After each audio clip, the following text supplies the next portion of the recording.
Hello and welcome to Just Jets episode number 154. What is going on? I am Matt O'Leary, hanging out with you for this next little episode here on the Just Jets podcast. I'm excited to get into some draft conversation. The Senior Bowl is this week. Actually, fun fact, Green Bean and Dom C are heading down to the Senior Bowl. So if you're watching or listening to this after or on Wednesday or at any point, you will notice that, hey, on the Talking Jets panel, Green Bean wasn't there on Tuesday night, and the reasoning behind it was because he's heading down to the Senior Bowl. So we're going to have some great info from him at some point, but I wanted to talk to you about players to watch, and then we're going to go through the voicemails. But before we do that, we have breaking news from our friends over at Manscaped. They are now selling beard products. That's right, they are once again revolutionizing men's grooming with the brand new Beard Hedger. From a beard trim to a fresh shave, the technology behind the Beard Hedger allows you to shape your signature beard look. Now you could finally use Manscaped products to make your drapes match your carpet by going to manscaped.com and using my code JETS20 Jets20 for 20% off and free shipping anywhere you are, anywhere around the country, anywhere around the world. You're getting free shipping, 20% off with my code JETS20.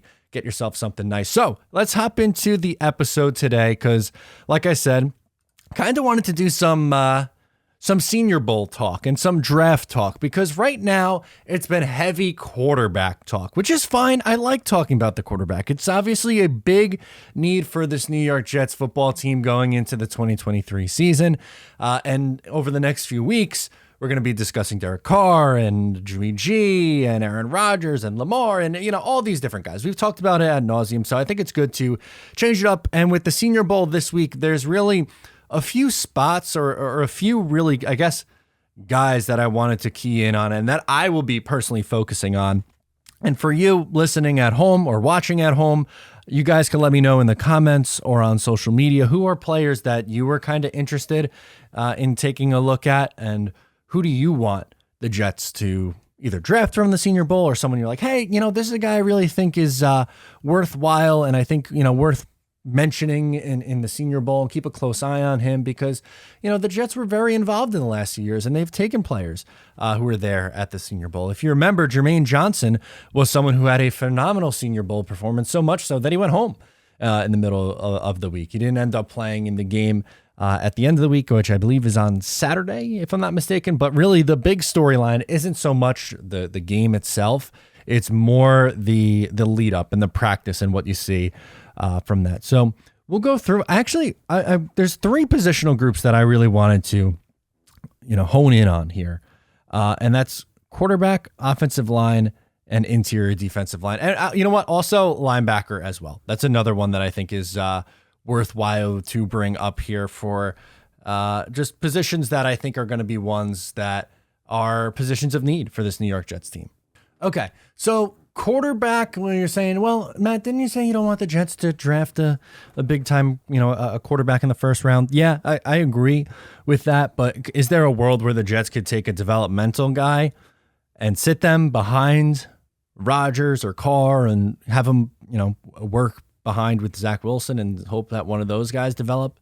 Yeah, I think there's a world for that. And there's three names really here that stick out. Max Duggan from TCU is someone who really got a lot of love this year in the college football season, and for good reason. I mean, TCU went pretty far in the playoffs, and they had a great season and a good offense, and that's obviously something that I think is going to be farewell for him and for his draft stock. He's participating in the Senior Bowl.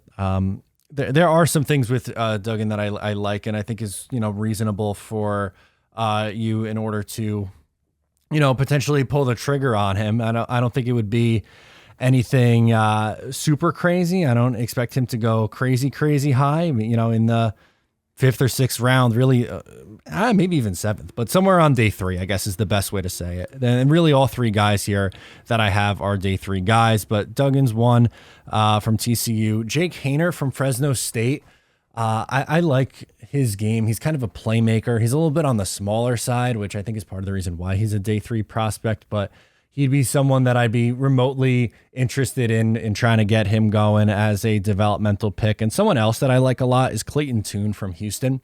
So what I like the most about Clayton Tune is one, his size, but he doesn't really do anything flashy, but he's pretty accurate from in the short to intermediate stuff. Doesn't have a great deep ball. I mean, if these guys did, they'd be going a lot earlier than day 3. But I think of this batch, you're kind of just wanting to see how these guys handle NFL workouts. And while you're not going to really be focused, and no one really at the Senior Bowl is someone who's going to go like crazy high in the draft usually at the quarterback position. Haener, Duggan, and Tune are my guys on like day 3. If you want to throw a dart at the quarterback position, those would be 3 guys that I'd potentially be interested in. The offensive line is going to be a huge one, and most of these guys that I'm going to list off aren't really what names you're going to hear for like pick 13, but just in general. So Blake Freeland, the offensive tackle from BYU. You know, BYU, they always seem to have a really good offensive line. He looks more like someone who's going to go on day 2. And the reason why I bring that name up as someone to watch is because if for whatever reason, A, the Jets trade pick 13 for Aaron Rodgers, let's say, or B, maybe they do surprise us and draft Jackson Smith and Jigba or someone like that at pick 13, or maybe they go defense and go with a safety or a linebacker, you know, whatever, any position other than offensive tackle. You would think that, okay, depending on what they do in free agency, you got to take some kind of swing at some point and some point quick. And Blake Freeland in the second round seems like someone who, at least in my opinion, would be have a shot, I guess, at starting in year 1 and being okay in year 1. He's someone who I'd be a little bit comfortable with that. The next guy from the offensive line list, Jarrett Patterson, the guard from Notre Dame. Now, that's someone who's probably a early day 3 guy, but there's a world, it's probably a small world, but there is a world where the Jets want to keep AVT at tackle, and maybe they want to draft a guard to compete with Herbig, or maybe a developmental guy to have there for when you eventually move on from Laken Tomlinson, which with how he played is probably going to be a little bit sooner rather than later. Patterson, someone from Notre Dame who I think is someone who, while doesn't have that immediate day 1 impact, I think can be a developmental piece. I like his size, solid player. But my favorite of the bunch, at least from the offensive line perspective, is John Michael Schmitz. You've heard me talk about him in mock drafts and just my offseason fix for the Jets. Someone who I think is probably going to go in the second round. He's a center from Minnesota.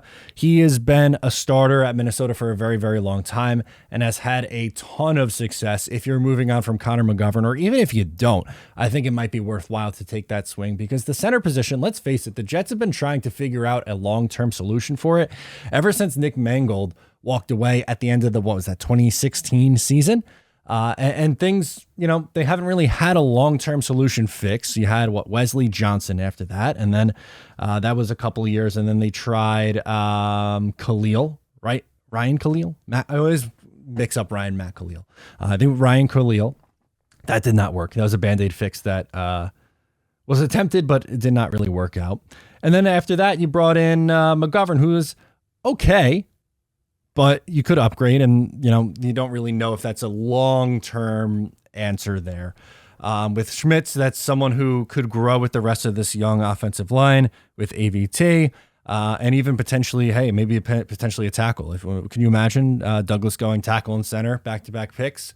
It might not be necessarily the sexiest thing, but they need to get this offensive line right. No matter who is playing at the quarterback position, young, old, 40 years old in Aaron Rodgers, 32 years old in Derek Carr, Jimmy G, Ryan Tannehill, whoever the hell is playing quarterback for this team. You got to be able to protect those guys. As for the interior defensive line, there were a couple guys that I wanted to mention here who interest me. The big one is Siaki Ika, who I don't know if he makes it to where the Jets are picking in round 2. He may end up going in round 1 even. He is just from Baylor. Is a beast in the middle of that field. He is just an absolute monster, and the thought of him on the defensive line next to Quinnen Williams is just so fascinating. And I know defensive tackle or interior defensive line is something that Jet fans don't really want to talk about a whole lot because you have Quinnen Williams and you've drafted that position God knows how many times. Quinnen in 2019, in 2015 it was Leo Williams, then in 2013 it was Sheldon Richardson, Muhammad Wilkerson in 2010. They invested a lot in that position over the years and a lot of draft capital. So I get it. I understand why people don't love talking about it. It's not my favorite thing to talk about either, but Siaki Ika, man, is someone that I know I'm going to be keeping an eye on just because I think he could be a dominant force. And then the other interior defensive line guy I like is Byron Young from Alabama. Alabama boy to pair with Quinnen Williams. How about that? There's a lot of guys on this list. He's probably not someone who's going to go super early in the draft. But again, when you're looking for needs on this Jets team, interior defensive line depth, not necessarily a starter, but depth is where they could potentially improve depending on what happens there. Sheldon Rankins is a pending UFA, so maybe you don't bring him back. Same with Nathan Shepard. There's a chance that he walks at the, I almost said at the end of the year. It is the end of the year. That he walks in free agency and signs somewhere else. So the Jets might have to do some filling in there on the interior of that line. Now, as for the linebacker room, there's a couple that really stand out that I like. DeMarvion Overshown from Texas is a player that I really like a lot. He's a converted safety down to linebacker. He's someone who, he's played linebacker in college, though, so it's not like a Jamian Sherwood or Hamza Nasruddin kind of converted a safety to linebacker. He covers really well. He's someone who I think is probably third-round pick. Maybe he falls to the fourth round, in that third or fourth round. I like him a lot, and I'd be thrilled if the Jets are able to land him. Two other guys, Henry Tutu from Alabama linebacker, and Dorian Williams from Tulane, a nice athletic linebacker there. But that's a position that I think people are going to be focusing in on for the New York Jets. Based on Robert Saleh's history, I don't necessarily see him drafting a linebacker early, meaning like the first maybe 2 rounds, but would it shock you if he really likes somebody to draft him in the 3rd or 4th, maybe 5th round, say like I can get something out of this guy? That feels more the Robert Saleh way. They found Quincy Williams on the scrap heap and he turned him into a pretty good player. Obviously CJ Mosley was paid big bucks to come here and he's had success with CJ Mosley, but guys like Quan Alexander, who low cost free agent, comes in and plays pretty well. Quincy Williams, who was a waiver wire claim, if I'm not mistaken, comes in and plays really well. So I don't think they're going to necessarily spend a premium 1st or 2nd round pick on that position. I'm not against it because I think it's an important position of need for this team, but I personally am not against it. And then at the safety position, there's a few who stick out here. Really 2 that are guys that are favorites of mine. The first is Jordan Battle from Alabama. He was someone that I really wanted the Jets to draft last year, but did not come out. He decided to go back to school and back to Alabama, and that actually might have hurt his draft stock. I think he was probably an early 2nd round pick last year, and now he might end up falling a little bit, but that's a player that I still really like a lot, and I think would be an immediate guy who could come in and play. And the other guy who is going to be there at the Senior Bowl, who is a safety that I think could come in and play right away, is J.L. Skinner from Boise State. He just makes plays. He flies around the field, comes down to the line of scrimmage and can make plays. Can play safety or strong safety or free safety. The Jets like those versatile guys. And plus, with J.L. Skinner's in particular, he's a much bigger safety. The Jets are so small at the safety position, or they've been so small. He's 6'4". I want to get what his weight is. He's 6'4", 220. So big boy. They got beat, and their safeties couldn't really tackle all that too well, and they were small. Both Jordan Whitehead and LaMarcus Joyner are on the smaller side. They need that big physical safety. I think Skinner could play that role and play it really well. So those are at least the ones that I just rattled off. Those are guys that I'm really excited to watch at the Senior Bowl. As I said at the top, you guys can let me know who you are focusing in on, and I can't wait to chat it up with Green Bean after this week and see who stood out to him, at least for being there down on the ground. But It's starting to be that draft season. I love this time of year. It's a ton of fun. And it's time to start focusing on positions other than, starting quarterback, because that's been what we've talked about a bunch pretty much since the season was over in January, and now flipping the calendar into February. But it's time to start thinking about other directions too. There are other needs on this team, and I'm not saying they're more important than quarterback. They're not. That's the most important position, but you also have to be able to figure that stuff out as well. So we're going to get into the voicemails, but before we do that, wanted to mention the giveaway that I'm doing with BUSR, the official sportsbook of Matt O'Leary NY. Sign up using my link, busr.com/Matt, and receive an entry to win an $1,000 free bet for the big game. February 6th is the cutoff point, so you have plenty of time to look at the spreads and all the different kind of prop bets that you can put in at BUSR. So make sure to sign up using my link. You have to February 6th, and one lucky winner will be announced. It's a winner take all. You get a call from BUSR to congratulate you. You get mentioned in a video from me. So make sure to sign up using my link. Now it's time to get into the voicemails. First up, we're going to go out to Richard calling in from Nevada. He wants to talk about taking a big swing for Aaron Rodgers. All right, let's do it. What's up? It's Richard from Nevada. I'm going to go ahead and try to shorten this one because this is my second attempt on this one. I'm calling basically on Thursday after Nathaniel Hackett just got signed as the OC. I want to put a question to Jets fans who are against the Aaron Rodgers potential trade, if this were to be a thing that happens. Say, it's going to cost too much. It's going to cost too much for the first round picks and everything. Why are you so concerned with these picks?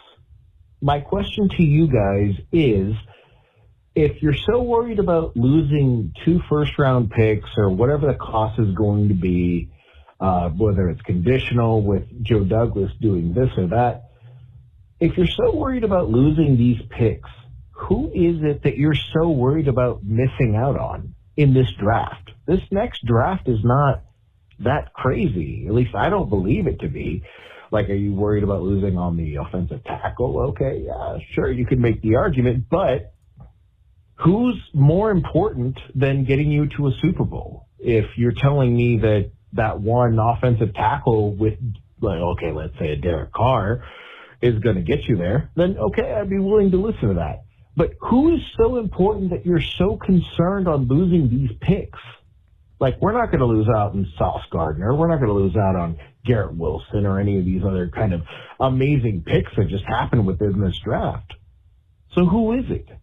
Who is so important that Rodgers is assuming that that's the trade if that's going to happen? Who is so important that you're willing to say, I don't want to miss out on that guy? I just want to know, because it seems like, we can't trade these first round picks. We can't do it. We can't do it. So then tell me who is that much more important then? I like this. Anyway, thank you, Matt. I love your channel. Hit that like and subscribe, guys. You have a good night. Appreciate it, Richard. Thank you so much for checking in with us here on the show. I like the point that you bring up. And while 2 firsts scares me a little bit, especially this year's first round pick. I've said it before, but I think it's probably more likely to be a second round pick and a conditional first round pick next year for Rodgers, under the condition that he's like on the roster at the start of the league year or something like that. But even if it is the 2 first picks, if there was ever a time to do it, it's right now. The Jets have had the first round picks over the last 2 years. They have had 7 top 40 picks. That's not 7 first and second rounders. Well, yes, some of them are in the second round, but top 40. That means like right at the start of the second round. Breece Hall was taken pick 36. Elijah Moore was taken pick 34. Those are guys who are taken immediately at the top of the second round. And yeah, there's some misses in there, including Garrett Wilson, Zach Wilson, who looks like the miss right now. And hopefully Elijah Moore snaps back on track. But a lot of your core is here. You need to figure out quarterback. And if that's what it costs, that's what it costs. Would I prefer not to give up 13 because you need to find an offensive tackle? Yes. Yes, I would. But if it came down to it and that's the play, then that's the play. And you know what, Joe Douglas, you got to figure it out at that point. Figure out another way to get an offensive tackle in here. I don't care who it is, but just find a way.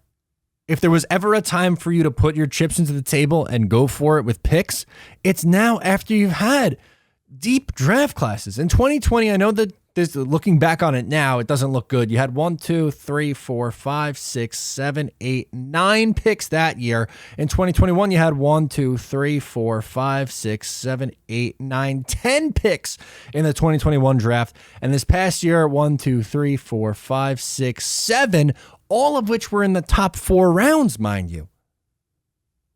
You did the draft capital thing.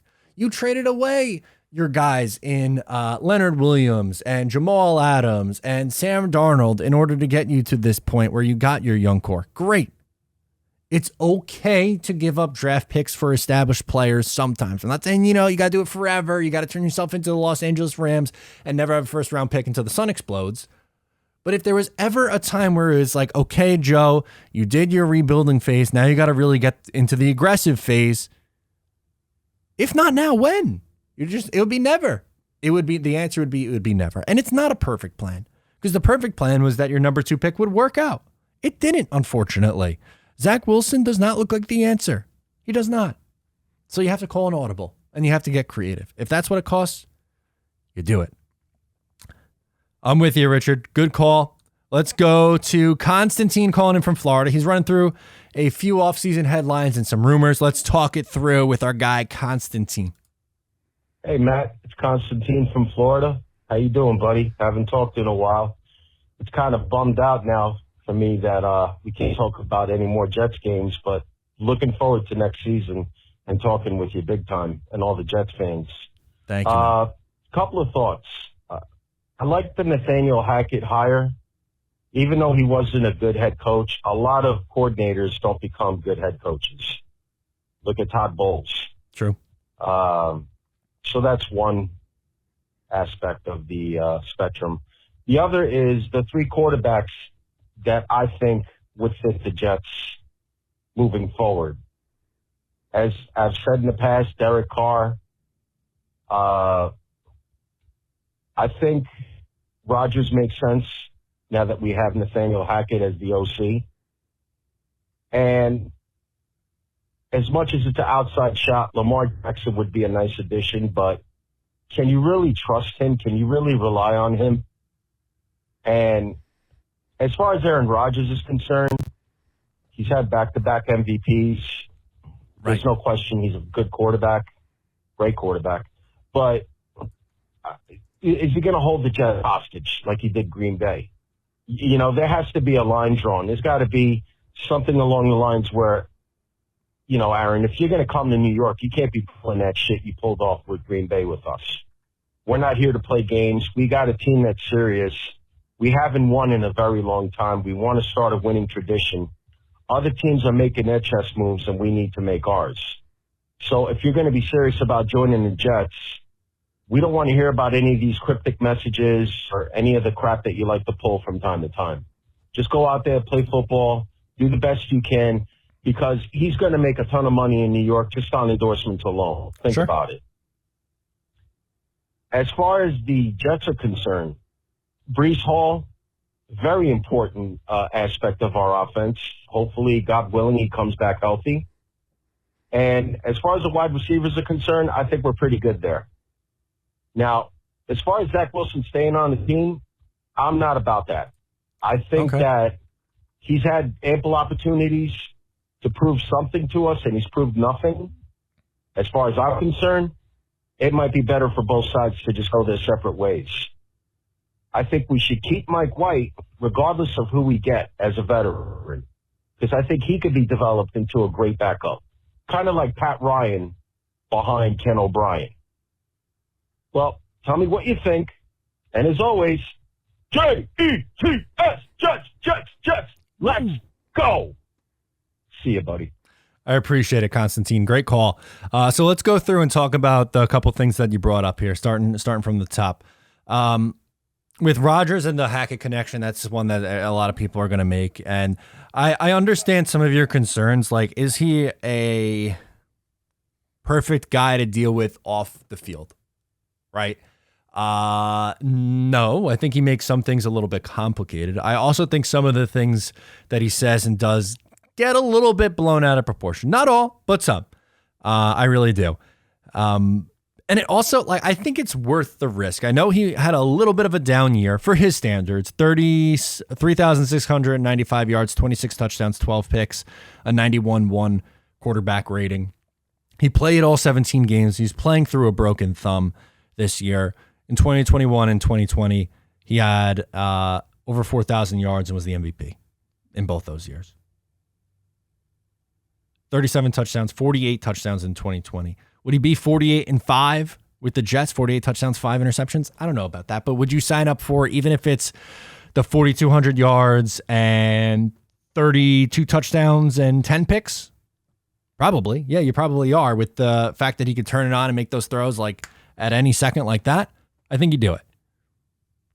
But I understand why your fear there. And Derek Carr, I would be okay with bringing in Carr. I really would.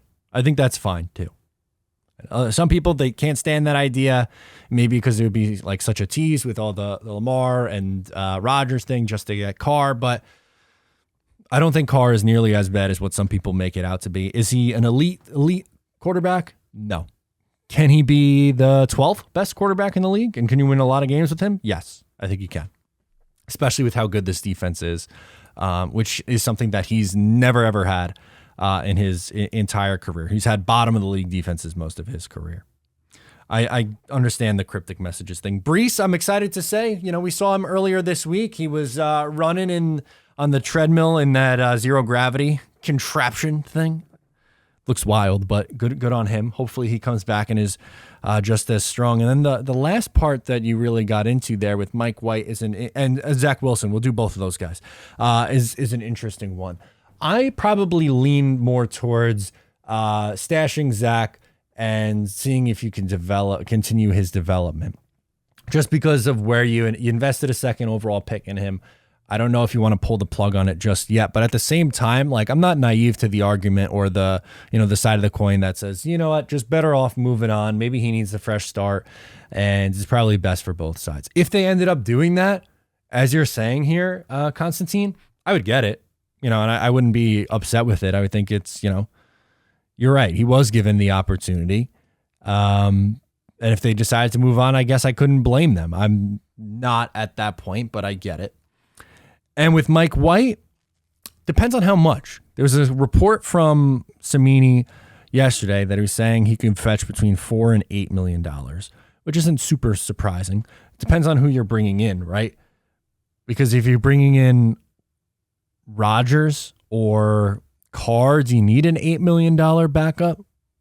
Now, if you're bringing in Jimmy G, then hell yeah, you do, because Jimmy G might get hurt. If you're bringing in Ryan Tannehill's been hurt, and is he really that much better than Mike White? So I would say it kind of depends on who comes in here. I agree with that. I think he could be a really good backup and spot starter. That's what at least I took away from this year. You had some who were like, oh, this guy just stinks, he can't play, which I don't think was fair. And then you had people who were like ready to crown him the franchise quarterback, which I also think was a little premature. I think he's fine as a spot starter and backup. And if, he sticks around for $5 million on a 2-year deal, then great. I think that would be a plus here. Let's go out to Nick calling in from New Jersey. He wants to talk about ownership. All right, cool. Let's do ownership.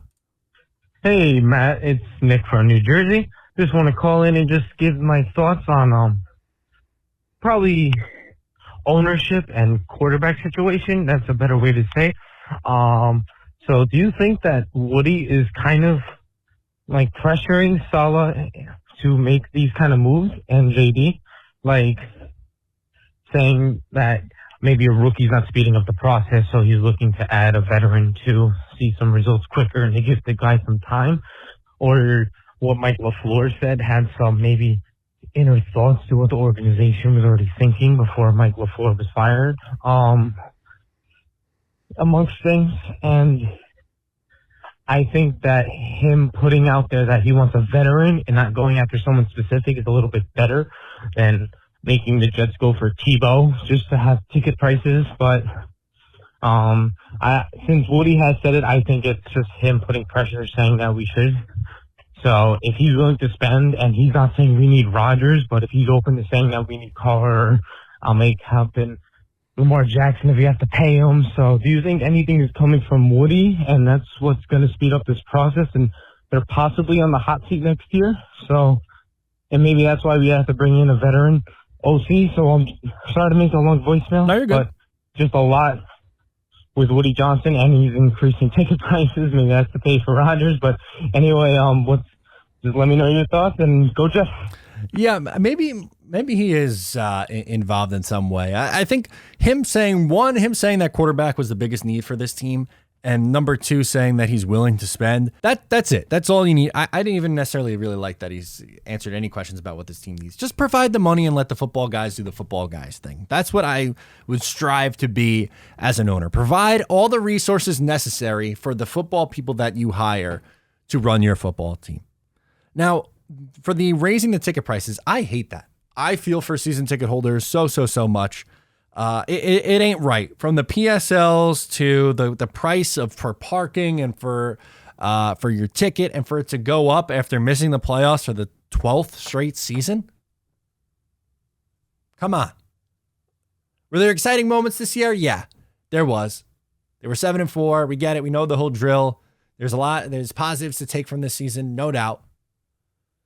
But, man, that ain't right. It's really not. I feel for season ticket holders. I would never be an NFL season ticket holder, mainly because of that reason. But also, I like to go to maybe one or two games a year at the most, because I think it's a better experience watching from home. I feel like I don't miss as much. And number two, like, you can check in on the other games, and not during the Jets game. I'm locked in on the Jets. But then right after the Jets game's over, when I go up to record the post game content, boom, flip right over to Red Zone. Drink my own drinks. Bathroom's 5 feet away from me. Don't have to pay out the wazoo for parking and food and all that stuff. So for the atmosphere, I like to go maybe once or twice a year. But yeah, that ain't right. But I think Woody would like Aaron Rodgers. Like, if you're asking, do you think Woody Johnson really wants Aaron Rodgers to be the guy? Potentially. Maybe he does. But I think he should just leave it as, I'm willing to, support Joe, and whoever he wants, I'll pony up the money for it. Let's go to Lou, who is calling in, who wants to take a victory lap on the Jets' shortcomings. Oh boy. Lou, what do you got? So I'm calling back after a year and a half. This is the worst caller, as you dubbed me. My name is Lou, L-O-U. I don't know why you didn't understand it last time. You didn't mention it the first time. So let's get back. A year and a half ago, I said Becton would not play. He'd be injured all the time because he was too big. Not too fat, too big. You said I was wrong. Well, what happened 2 years later? He played one game. And again, he wasn't that good his first year. If you look at the facts, he played 70% of the snaps, was tied for fifth, most sacks allowed, tied for fifth, most penalties allowed. He wasn't that good. He was ranked 29th by PFF. That doesn't make him a stud. Makes him average. Good. PFF ratings. That's always I said Zach Wilson should not have been drafted. He was only drafted again because he's white, and, our owner is a MAGA guy. He's a MAGA guy. Connect the dots. And you laughed. Again, I'm the worst caller. And what happened 2 years later? Look at your track record. You gave the 2020 draft, and hey, yeah, that was wrong. You said Nick Sirianni was going to be a bust. Robert Saleh was better than him. No, I didn't. I don't get it. I don't get the fascination with Joe Douglas. He is a horrible GM. He is the first GM in our history to have 4 losing seasons. And all you guys do, all of you slappies on this internet, slappies, all of you guys do is defend him. I don't understand it. It's a horrible GM. He needs to go. Robert Saleh needs to go. I just don't get it. And again, you could dub me the worst call or whatever, but the facts are the facts. You give opinion, I give facts. Which one is right? Hey, and another thing. Anytime you or any of the other guys with a microphone, whatever, want to debate how bad Joe Douglas is, I'd be more than happy to. More than happy. But as a Jet fan for 42 years, he is horrible. He needs to go. I don't understand why you guys, all you do is defend him. The worst. He makes Idzik and McCagnon look good. Okay, that's just ridiculous. Look, I don't think Joe Douglas is someone who doesn't deserve any kind of criticism because, as I said, both he and Robert Saleh should be on a playoff mandate for 2023. But if you are saying that John Idzik and Mike McCagnon are better general managers than Joe Douglas, I don't know what you are watching with your two eyeballs, Lou. And the reason why I didn't mention your name the first time is because you didn't, in that original call, anyone who is listening to this can go back. I clipped it. It's on the Matt O'Leary NY Extra channel. It's literally titled The Worst Caller for Just Jets. There is no name mentioned. And Lou has called back before, but any other time that he's called back, he's put his telephone number in him and wanted me to personally call him. One, I don't know Lou a damn thing. Why am I going to call him? You could call into the show, and I put him on now because he didn't put his telephone number in it. Maybe put your social security number in it next time too. We'll broadcast that out there. What are we doing? The Mekhi Becton thing and the 2020 draft class, I was wrong about. I was wrong. I thought Denzel Mims was a good pick at the time. He was someone who I had a first round grade on. I liked Bryce Hall a lot. I was wrong. I didn't like the Braden Mann pick from that draft class. Seemed to be right about that. I hated the James Morgan pick. Definitely seemed to be right about that. And with the Zach Wilson, what are you talking about? The Jets are not the only team that had Zach Wilson above Justin Fields. Some had Justin Fields higher, which was fair. And if we want to pull the receipts on that as well, I leaned Zach Wilson. I did, but I always said it was more of like a 2A and 2B thing with Justin Fields. And I also said it would be ridiculous if Justin Fields fell any further than 3. But if you want to do the revisionist history game, and let's say the Jets did take Justin Fields number 2 overall, then Zach Wilson's not falling anywhere further past 3 because they wouldn't have taken Trey Lance over him. And they could say to the cows come home that they were going to take Mac Jones there. But you know Kyle Shanahan was trading up for Zach Wilson. That was almost an obvious pick. Everyone thought that would have been the case. It's not. Joe Douglas was not out on this limb as the only guy who thought Zach Wilson was the guy. That's just not true. And the other reference that you're bringing up is with the that Saleh was going to be better than Sirianni or whatever, was talking about the CBS list that put out a rankings of the head coaches when they were hired before the 2021 season. Saleh was last. Brandon Staley was first on the list. I said that Brandon Staley should not be first on the list. Guess what? He is worse than Robert Saleh, probably should have been fired, has had multiple bad decisions that have cost his team, 1, in the playoffs, and number 2, actually trying to make the playoffs. He had Joe Lombardi as his offensive coordinator who did everything and anything to hamstring his young quarterback in Justin Herbert. That was bad. I also said Urban Meyer was going to be a disaster who was ranked higher. And guess what? He was. So, okay, I was wrong about Nick Sirianni being a little bit being better than Robert Saleh. But that list also had, and I also talked about how it was ridiculous about Urban Meyer and how it was ridiculous for Brandon Staley to be higher up on that list. But we can cherry pick and nitpick all we want about this, right? And honestly, I don't have any interest in calling you up and debating you or having you on my show. I'll do you one better. You can make your own YouTube channel. You could make your own podcast and then see how you do. See what your audience looks like and how you're doing. Because you could take a shots at me, Ryan, Green Bean, Richie, Jake Osman, Jet Central. People are tuning into us. So you might not like what we have to say, but apparently a lot of Jet fans do. So I'll tell you what. Call back when you have your own podcast or YouTube channel and you have the 10,000 subscribers and you have the thousands of people watching your stuff every single day. Let me know. I'd be very, very curious to hear it because you know so well. Maybe they can hire you to be the general manager because you said fire Joe Douglas and Robert Saleh. So maybe they could put you in charge. Or I don't know, that you didn't give an option for, you want them fired. Good. Who do you want to bring in then? No, there's never a solution. We just want to blindly fire people. That's fine.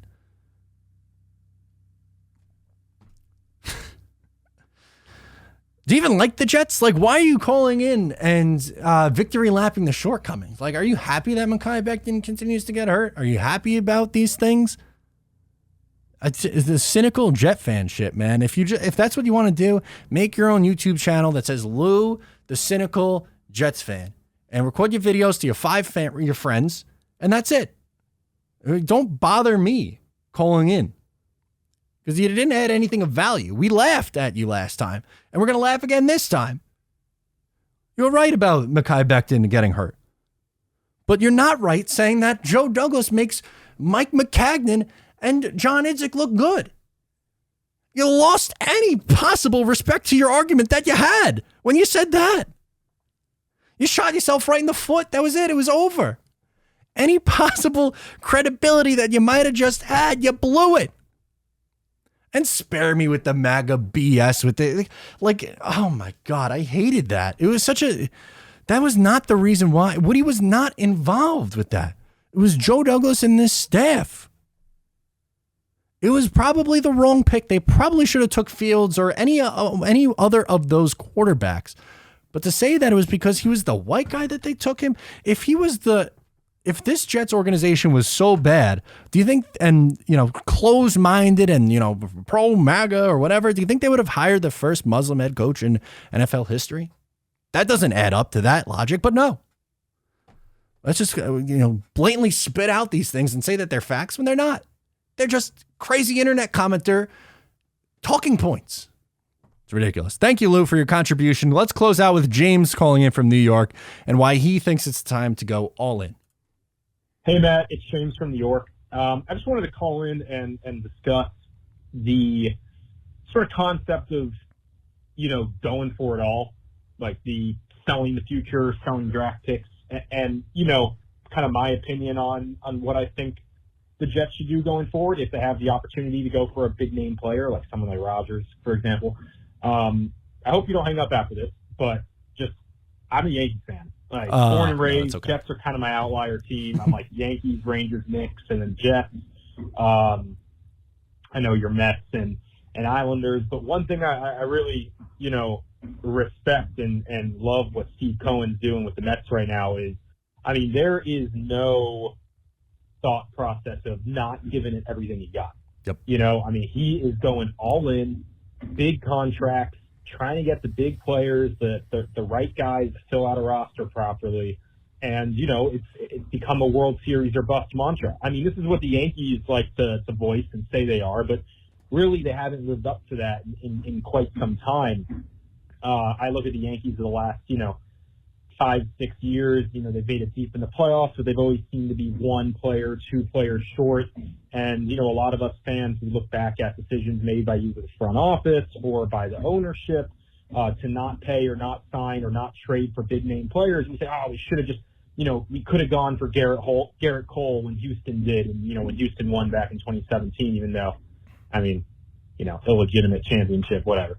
Point is, like, the Yankees have been reluctant to risk it all and go for it and, mortgage the future, give up their top prospects to get those big name players and put your team over the top. And I worry that I see the Jets, potentially going in that same direction. Like, at a certain point, you have to trade that first round pick. You have to give up the first or the second rounder or something to bring in a potentially difference maker player, to bring in that player that will push your team to the next level and push you instead of just being a potentially playoff team next year to a basically guaranteed playoff team with a shot at a championship or at least a deep playoff run. I think the Jets have to take that shot. I've seen some mock trades thrown around for like the likes of Rodgers, who I think far and away should be the number one choice. If it's going to cost you a first and a second rounder and maybe some player, that's a no-brainer. You got to do it. You have to, at a certain point, look at your roster and say, our roster is skilled enough, we're good enough, we need that one guy to push us to the next level. I've seen it happen with the Yankees where they haven't done that. I don't want the Jets to go down that same road. You have to take the chance at some point. This seems like a good opportunity to do it. If the opportunity is there, go Jets.